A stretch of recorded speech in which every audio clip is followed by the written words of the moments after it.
Hi everyone, welcome back to my channel mister Cherukuvada. స్ట్రైట్గా పాయింట్లోకి వెళ్ళిపోదాం.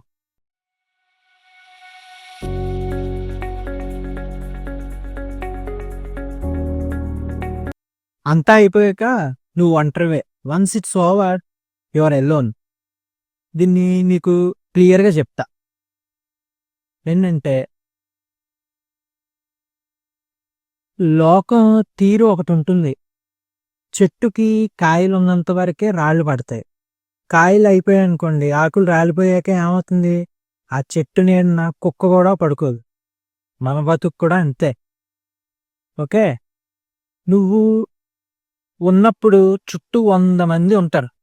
నీ జేబులో పైసా, నీ ఒంట్లో సత్తా, నీ మాటలో పవర్, ఇవన్నీ ఉన్నంతసేపు నువ్వు వాళ్ళకి దేవుడిలాగా, పెద్ద సెలబ్రిటీ లాగా, లెజెండ్ లాగా కనపడతావు. ఏం కావాలన్నా, ఏం చేయాలన్నా, ఆ? లేకపోతే నీకు ఏదైనా చెప్పాలన్నా చెప్పండి, మీకు ఇంత రెస్పెక్ట్తో చూస్తారు. అన్నీ కాళ్ళ దగ్గరే కే వచ్చేస్తాయి. అందరూ మన కాళ్ళ దగ్గరికే వచ్చేసి కూర్చుంటారు. కానీ ఒక్కసారి ఆలోచించు, వాళ్ళు నీ దగ్గరికి వచ్చింది నీ కోసం కాదు, నీ దగ్గర ఉన్న దానికోసం. అది ప్రేమ అయినా సరే, పైసా అయినా సరే, పదవైనా సరే, వాట్ ఎవర్ ఇట్ ఈస్, ఏదైనా సరే. ఓకే, అది ఒక టేకింగ్ ఫేజ్. అంటే మెల్లగా మొదలు పెడతారు. నీ సమయాన్ని తింటారు, నీ ఓపికని పిండుకుంటారు, నీ ఆస్తిని పంచుకుంటారు. నువ్వు వెన్నెముక లేనోళ్ళలాగా వాళ్ళకి కావాల్సింది ఇస్తూనే ఉంటావు. ఎందుకంటే వీళ్ళంతా నా వాళ్ళు అనే ఒక పిచ్చి భ్రమలో ఉంటావు కాబట్టి. ముందర ఆ పిచ్చి భ్రమ నుంచి బయటికి రండి ఎవరైనా. ఇది అందరూ ఫేస్ చేసేదే. నేను ఇలా చేసిన వాళ్ళనే, అందరూ చేసిన వాళ్ళే.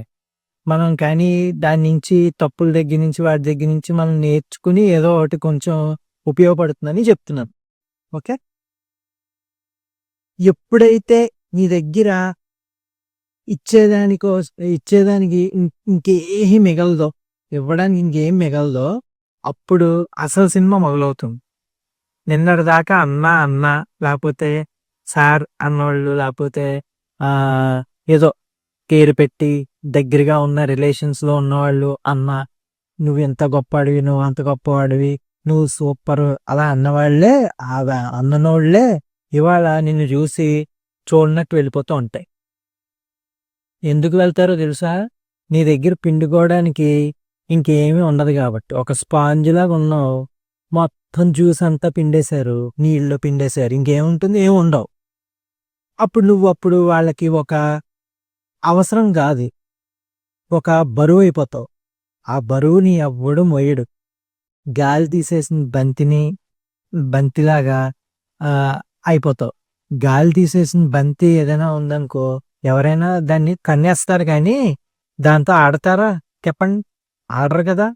అది ఇంకో వేరే విషయం ఏంటంటే, గాలి ఉన్న బంతి అయినా నిన్ను ఫుట్బాల్ ఆడుకున్నారనుకోండి, అది వేరే విషయం. ఇంకా దీని నుంచి ఒక లెసన్ మనం తెలుసుకోవాలి. ద రా ట్రూత్ ఏంటంటే, అందరినీ నమ్ము కానీ ఎవరిని నెత్తిన పెట్టుకోకు. నీ దగ్గర అంతా తీసేసుకున్నాక వాడు వదిలేసి వెళ్ళిపోయాడని ఏడవకు. వాడు వెళ్ళిపోతూ నీకు ఒక క్లారిటీ ఇచ్చి వెళ్ళాడు. ఈ లోకంలో నువ్వు పుట్టింది ఒంటరిగా, పోయేది ఒంటరిగా.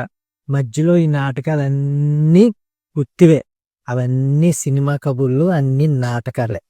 నీ దగ్గర ఏమీ లేనప్పుడు నీ పక్కన ఎవడైతే ఉన్నాడో వాడే నీ మనిషి. మిగతా వాళ్ళు అందరూ సీజనల్ వ్యాపారులు. వాళ్ళు అంతే, వస్తారు పోతారు, నీ అవసరం వాడేసుకుని వెళ్ళిపోతారు. అది ఎవరైనా సరే, ఏ రిలేషన్ అయినా సరే. The person stands up and walks away confidently. అంత కాన్ఫిడెంట్గా ఉండాలి వాడు. ఓకే, ఒంటరితనం అంటే భయం కాదు తమ్ముడు, అది ఒక స్వేచ్ఛ. అంతా పోయాక మిగిలేది నువ్వు మాత్రమే. ఆ నువ్వు ఎలా ఉండాలో నువ్వే తెలుసుకో. ఓకే, నిజం చేదుగానే ఉంటుంది, కానీ బతుకుని మాత్రం నేర్పిస్తుంది. ఇది నేను మీతో ఈరోజు చెప్దాం అనుకున్నాను. This is Anil Kumar signing off. Thank you. Thanks a lot. Please do subscribe my channel mister Cherukuvada. Like చేయండి. కంటెంట్ నచ్చితే మీ ఫ్రెండ్స్ ఫ్యామిలీతో షేర్ చేయండి. Thank you. Thanks a lot.